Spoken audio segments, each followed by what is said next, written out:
Today we're going to make this square rope tray. This is a Me Time Hoop Studio project. For more information about the Hoop Studio monthly subscription projects, please see the description box below. I'm going to walk you through step by step how to make this project. Mine has a little variation on the finishing, which I'm going to show you, so you'll have a choice of finishing with the bead inside the coil or at the top of your rope tray. Grab your Hoop Studio May kit and let's sit down and make this square rope tray together. Let's open it up and see what's inside. The first thing I grabbed is some project rope, a bag with fabric, some beads. It's two different kinds of fabric. There's some shape form and there's a USB. This is a blank USB drive, so you can use it not only for your Hoop Studio files, but all of your digital files you need to use for your embroidery machine. We've got our Hoop Studio project card. The back of the card gives you the contents. Also included is full color instructions, so you don't have to print the instructions. Everything is here. The only thing you need to do is download your files, put them on that USB, and get it onto your machine so you can start making your project. Also included with your digital files is this Hoop Studio resource guide. I just printed the first couple of pages because this has a lot of information. We've got some instructions, understanding machine embroidery. It goes through thread, stabilizer, machine embroidery hoops, your embroidery files. There's even a section on troubleshooting. There's techniques and tips, talks about zippers, different kinds of embroidery techniques, and of course there's a glossary and a key in the back. Have a look at this. It's included with your files. This is my first Hoop Studio project. I'm going to start by making sure I have everything I need.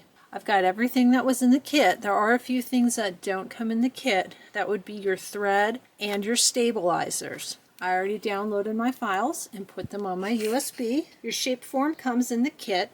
You need fusible backing, a medium cutaway stabilizer, and a light tearaway stabilizer.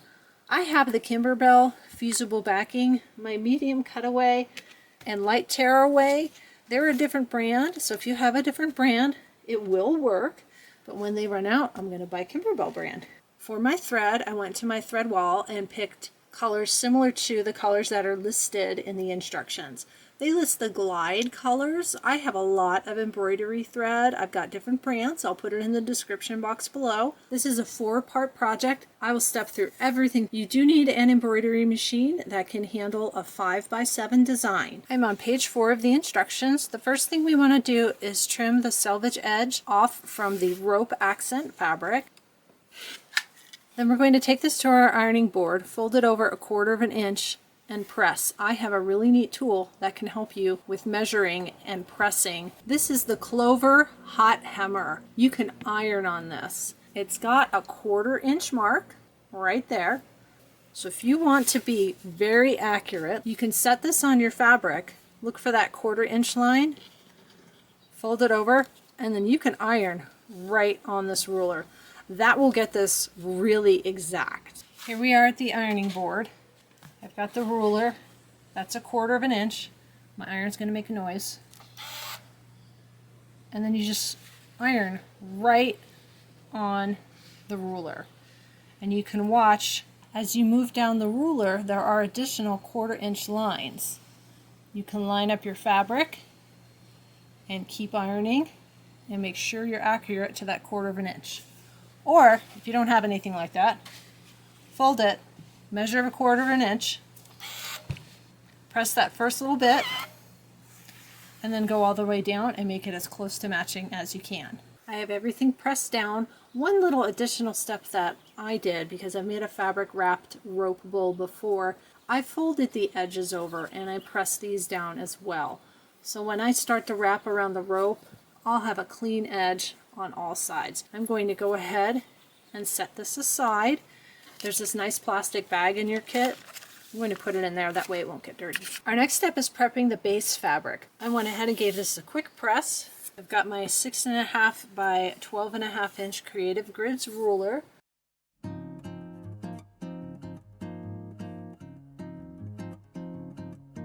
We're going to be folding our base back fabrics in half.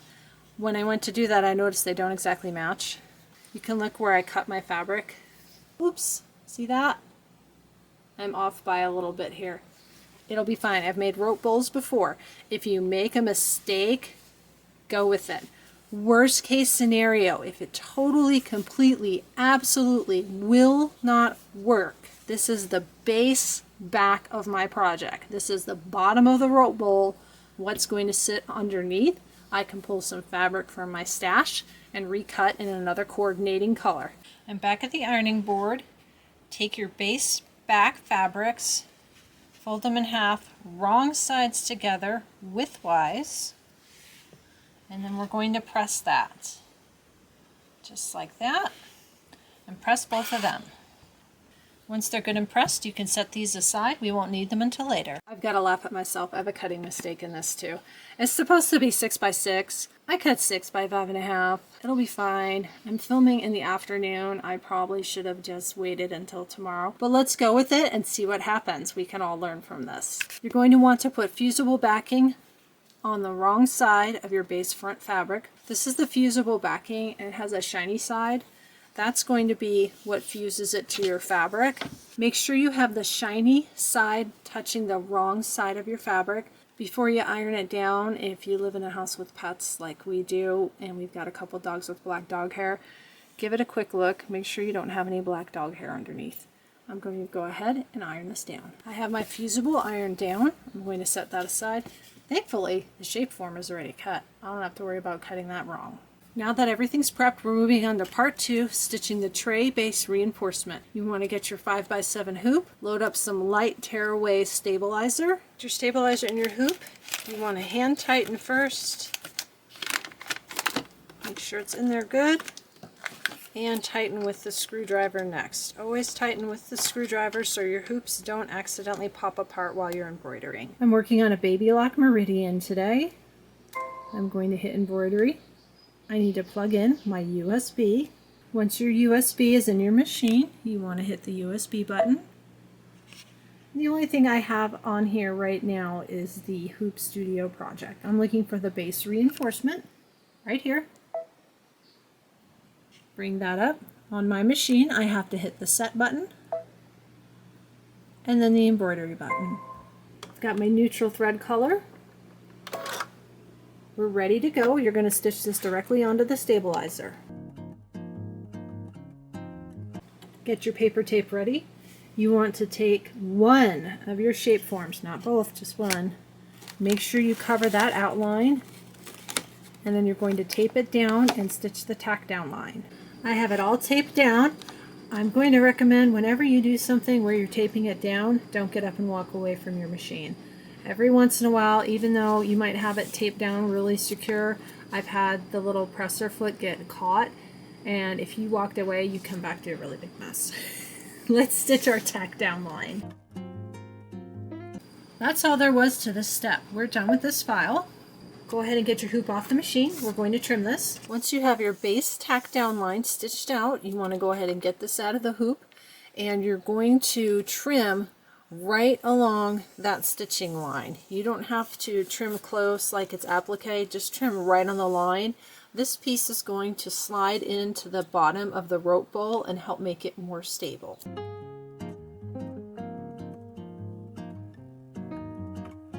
Once that's done, get rid of your extra stabilizer, pull off any extra threads. It's going to get tucked in anyway, so if there's threads that are stuck, it really doesn't matter. You'll never see them. We're up to part 3, stitching the tray base and the design. You want to hoop your medium cutaway stabilizer. Let's go ahead and load our file the same way you did it before. It's on the USB. This time we want the wreath. I'm going to hit set and embroidery. I'm ready to go. The first thing we're going to do is stitch the tray base outline. This outline will go directly onto the stabilizer. Then we're going to cover it with our shape form, tape it down, stitch the tack down, and then this time when we trim, we're going to trim around this like it's a piece of applique. I've got this all trimmed around my shape form.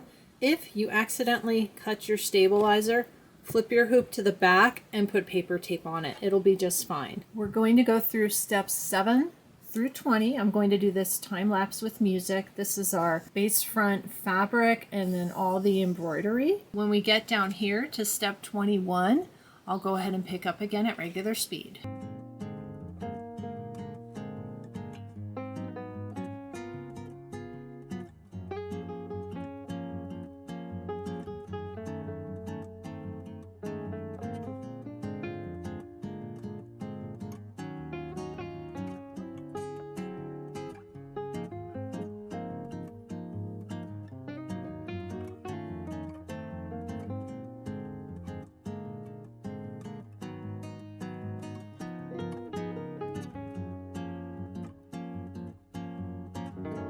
The design is all stitched out. We're on step number 21. You're going to need your pieces of base back fabric.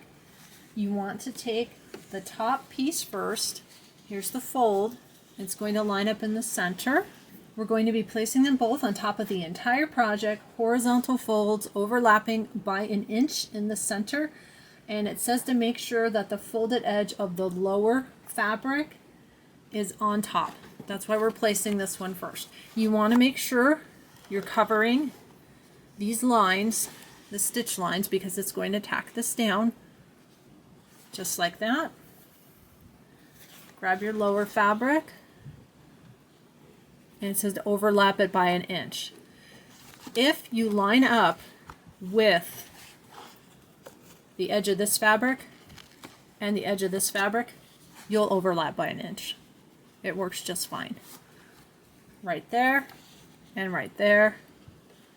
And if you remember, I cut this piece a little short. See the stitch line? It's going to be just fine. It's going to be a little tight, but it'll be fine. No worries. Once you have these placed per the instructions, again, the bottom piece goes down second. Make sure you've got your inch overlap. Looks good. We're going to tape all the way across the top, all the way across the middle, and all the way across the bottom. I'm going to go ahead and do that off camera because when I pull the tape it makes a really loud noise. Press down that tape really good. When you go to stitch this part, do not get up and walk away from your machine. Even when you have it taped down really good, every once in a while when it crosses the seam, I've had a foot catch. If that happens and you're sitting here, you can stop it really quick and make the correction. Let's go ahead and stitch our base back tack down line. Everything is stitched out. We're going to go ahead and go back to the cutting table, finish off our base, and then start attaching our rope. Remove all of your tape and get your project out of your hoop. I'm going to get rid of some of this extra stabilizer. We're going to trim a 1/4 inch away from this stitch line. I like to use pinking shears. If you don't have pinking shears, you can use regular scissors, and the instructions say to add notches to help it turn easier.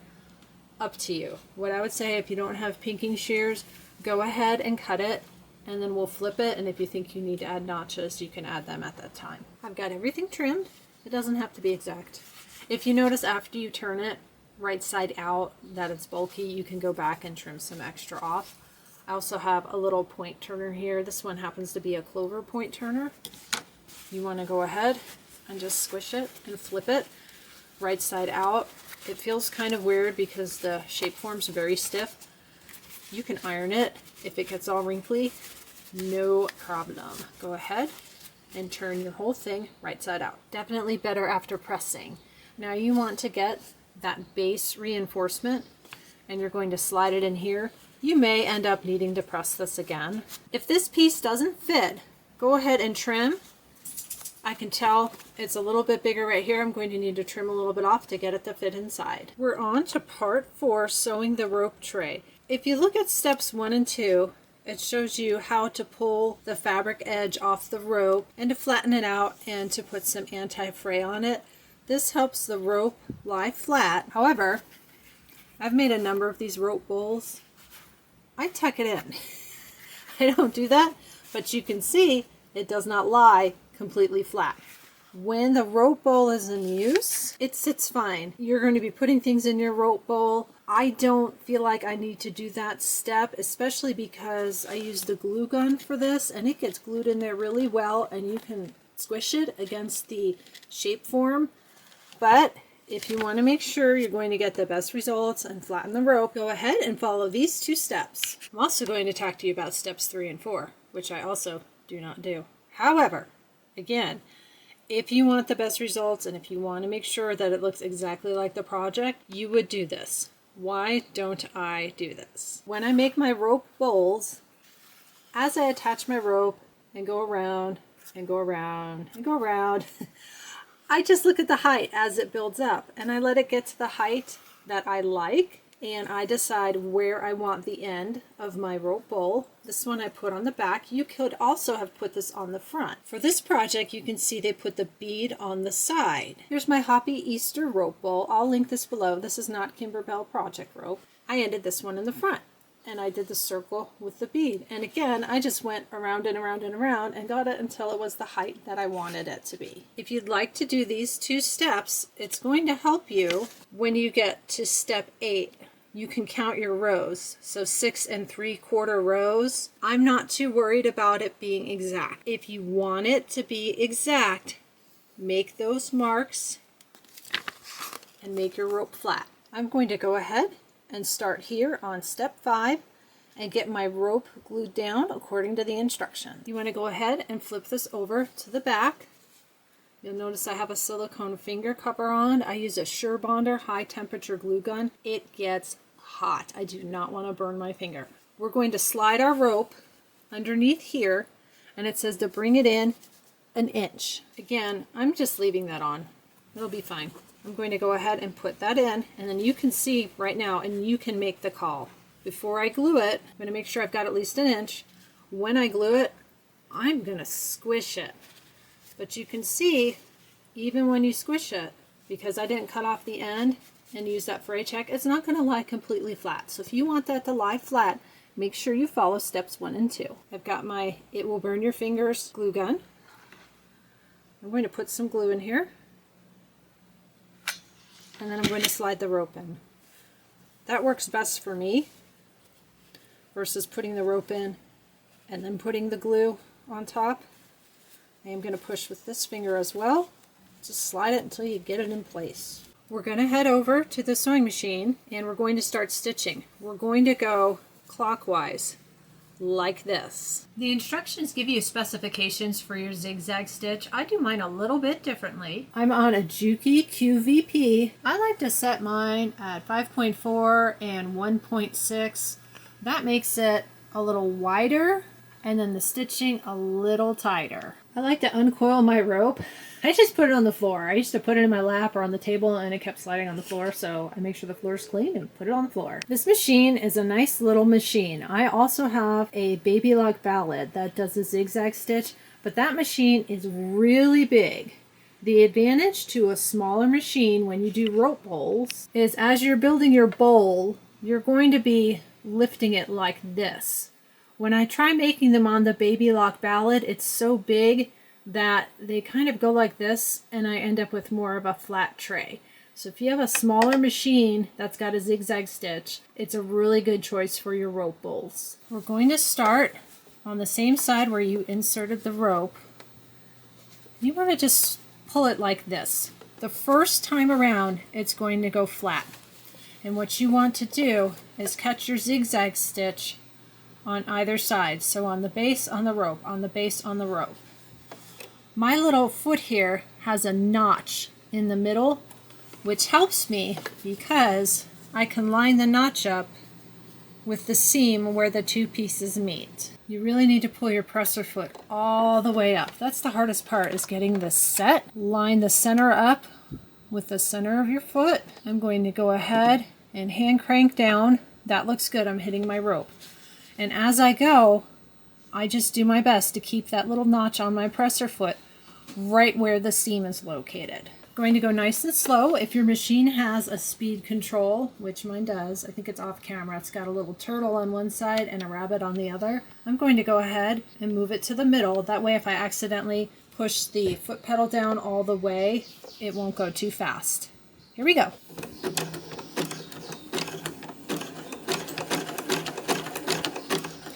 As you come to your curve, turn your piece.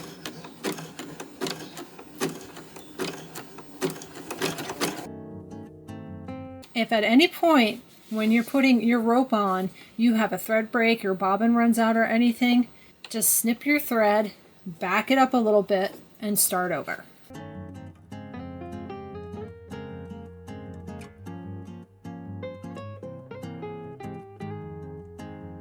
We're getting to the point where the rope is going to connect. When that happens, I'm going to start lifting the project. That's going to curve the bowl and build up the sides. The instructions say coil and stitch for 6 3/4 rows. Again, if you have that tape marking and you want to count, you can. Otherwise, stitch it about where you want it. But remember, we're going to add the fabric wrap for the very last row. Here's the picture. And to finish it like the picture, we're going to stop on the right hand side. Another thing I like to do is check my stitching as I'm going. This is pretty wide. It's wide enough. Now I'm anchored down, and instead of needing to hit this fabric, I'm going to be going rope on rope. I actually lowered it to 5 but left the 1.6. That way I can have a little bit of a tighter stitch in here on the rope. There's less ground to cover, so to speak, versus making sure I'm getting attached from the base to the rope, then going rope to rope. I hope that makes sense. We're going to start going around and building our rope bowl. I adjusted my camera. I'm sitting behind the camera. I have one hand on each side of the tripod. Hopefully this is a good angle. Let me know. Here we go.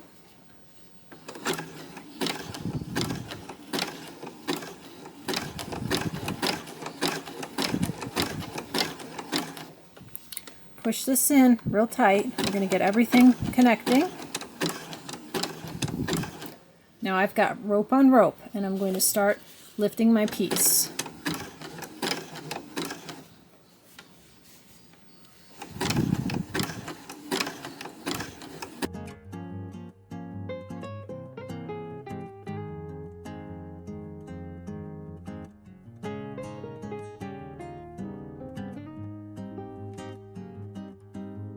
We're coming around to our starting point. It's going to curve. Slow down. If you notice that you missed anything, if the zigzag didn't catch anywhere, cut your thread, back it up, fix it, and off you go. It's not a big deal. When the whole thing is together, if you're using a thread that blends with your rope, you're never going to see it.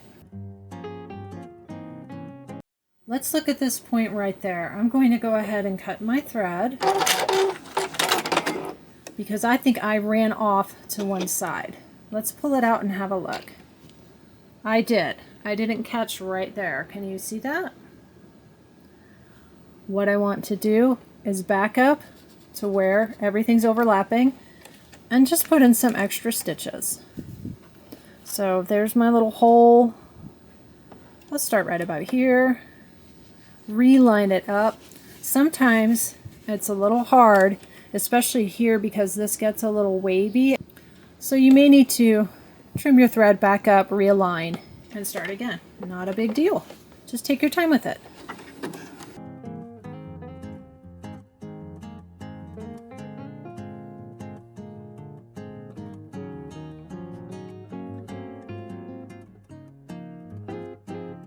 We're coming around to that point again, and as you build the rope bowl out, you'll notice it's not quite as severe. It becomes a little more straight. It's easier to get the next section. You want to go ahead and just go all the way around until you're 6 3/4 rows, and then we're going to attach our fabric wrap.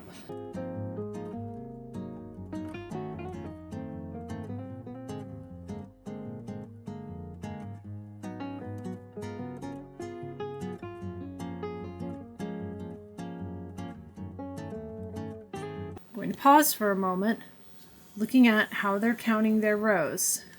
You can look at the little dotted lines in the middle of the rope. I've got 1, 2, 3, 4, 5.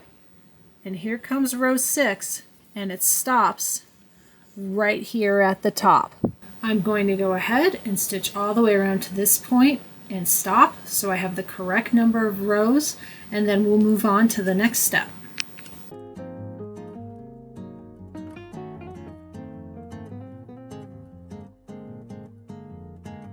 Get your accent fabric ready and grab a clip. The instructions say leave your tray on your sewing machine in the needle down position. And as you coil the rope around, it calls it the right point. If you put those markings down, it's the right hand side of the tray halfway along. So grab your rope and kind of coil it as if it was sewn, but don't sew it. Right about there. And go ahead and attach your clip. Let's look at this together. It talks about placing the end of the rope accent fabric on the loose rope. The fold is toward the top, right side down. And then it talks about positioning the fabric in the V between the rope and the side of the tray at the wrapping start point. See that right there? And it says to wrap the rope accent fabric around the rope, covering the raw edge of the fabric. Move the clip onto the fabric to hold it in place. Do you remember how I ironed down my raw edge? I'm going to do this part a little bit differently. I know this is about where I want my fabric to be attached. I'm just going to clip it there as a marker, and I'm going to stitch this all the way around. That's going to be easier for me. It may be easier for you to go ahead and clip it down and follow the instruction pictures. This is going to be easier for me to understand. Stop when I get to the clip and then fuss with the fabric. Let's go ahead and continue around, and you can watch how I do it, and then you can make the call on how you want to attach your fabric. Here's where I need to attach my fabric. You can probably hear my canary singing. I'm going to go ahead, get this out of my way. I do have that fold at the top. I'm going to tuck this little piece under, and I don't have to worry about a raw edge because I folded that edge under and I pressed it. See?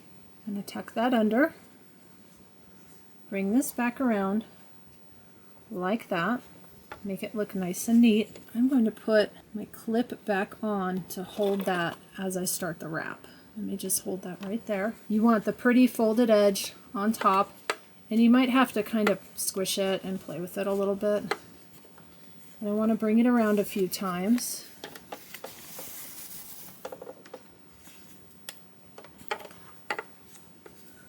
Especially right here at the start. But once you attach it to your rope bowl, it'll be fine. I've made one of these before. Don't get too overly picky. When you're done, it's going to look great. Pull it nice and tight. And I'm going to wrap it around a few times. And I'm going to get another clip, and I'm going to clip this. And I'll show you how I wrap my fabric. What I do is keep wrapping and keep clipping.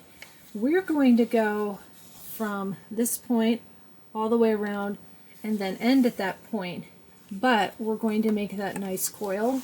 So I'm going to wrap all of my fabric. Just wrap it, make sure it's nice and flat, and it shows you in the instructions to wrap at a 30 to 45 degree angle. That looks like a 45 degree angle. I don't know, I just put it sort of at an angle. And I wrap. The biggest thing is, since you only have the amount of fabric that's in the kit, that's why they tell you a specific angle. There we go, make it lie nice and flat. And keep going until you have your whole piece of fabric wrapped around the rope. So go around, 3 or 4 times, make sure it's lying flat, clip, clip, clip, clip, clip, clip, clip, and keep going. I'm going to go ahead and do that. I went ahead and took mine off the sewing machine to show you. I've got all the fabric wrapped. I wanted to see if it was going to be enough. I was kind of holding it as if I was sewing it. I'm going around and around and around. Obviously it's not exact. And I'm hitting the end about here. This gives me, looks like 6 inches. That's a convenient little measuring device on my sewing machine there to make the little coil of rope. Let's look at the picture. 6 inches is going to be plenty. This will work out fine. Let's go ahead and get this back on the machine and finish the fabric wrapped portion. Since I'm restarting, I want to overlap my stitching. My machine also has a little button. It looks like it's off camera. It just has a dot on it. It's a tack down. You can use that as well if you've got that on your machine.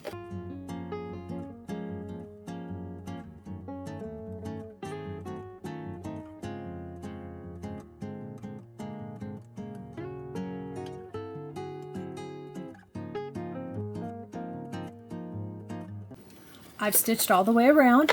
I can see my starting point. I'm going to go ahead and go just a bit forward and go back and forth and tack this down. I'm back at the cutting table. Let's look at a couple of things. You can see they give you more than enough rope.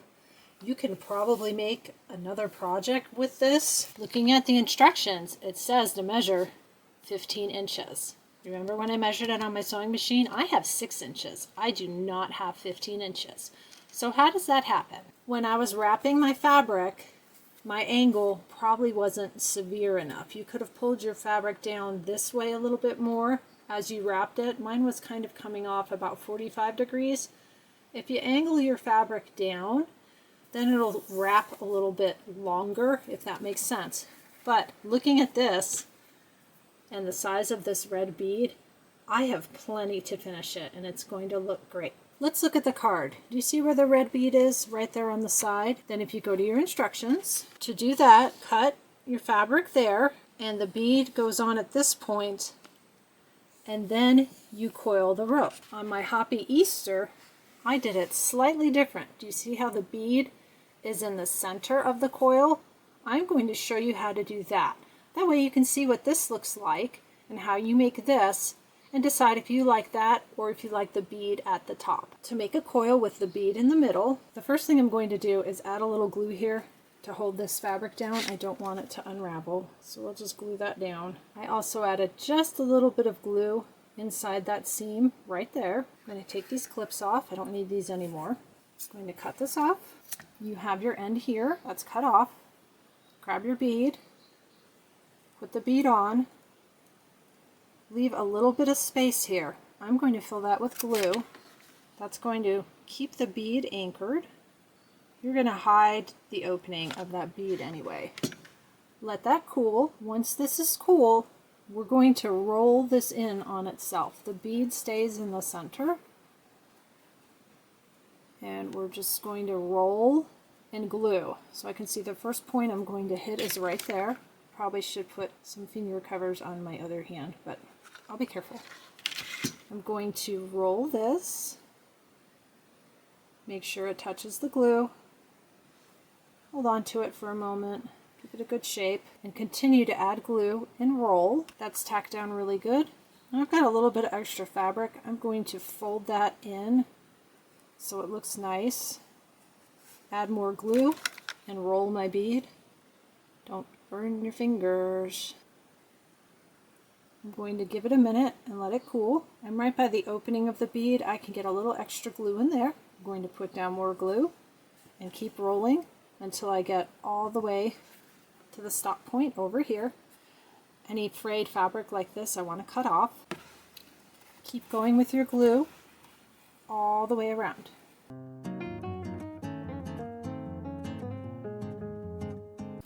I'm about as far as I can go since I didn't have that 15 inches. I'm going to hold on to it and look here and figure out where I want it to lay.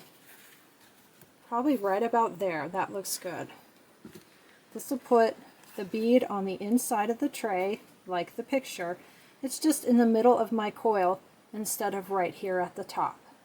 If you want, you can flip it and put it on the outside. If you like the look of having the bead in the front, you would want to start your fabric wrap down here and then run it all the way around and end it here. Then you could put your coil right here in front of your bowl if you like that look. I'm going to get the glue gun.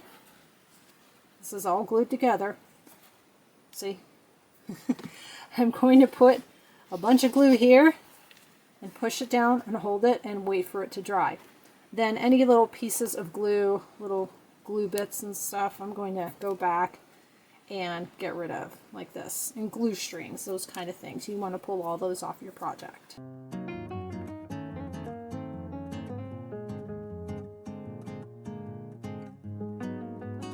This looks good. If you have any weird blobs of glue or you start pulling off glue strings and you end up with something that's icky looking and you don't like it, you can take your glue gun. Don't squeeze out any glue. Just run the hot tip over it and then smooth it in. That'll remelt the glue. I added a little extra back in here to make sure this was tacked down, and over here on the side. Let's get a look at our tray. It came out great. I hope you've enjoyed making the Hoop Studio square rope tray with me. A little variation there on the finishing. I'll be bringing you more Hoop Studio projects over the coming months. I also have lots of Kimberbell tutorials and cross-stitch fun, and even a series of quilting videos on my channel. Please like, subscribe, and share. Any questions or comments, please feel free to leave them below. I love the feedback. Thank you so much. See you next time.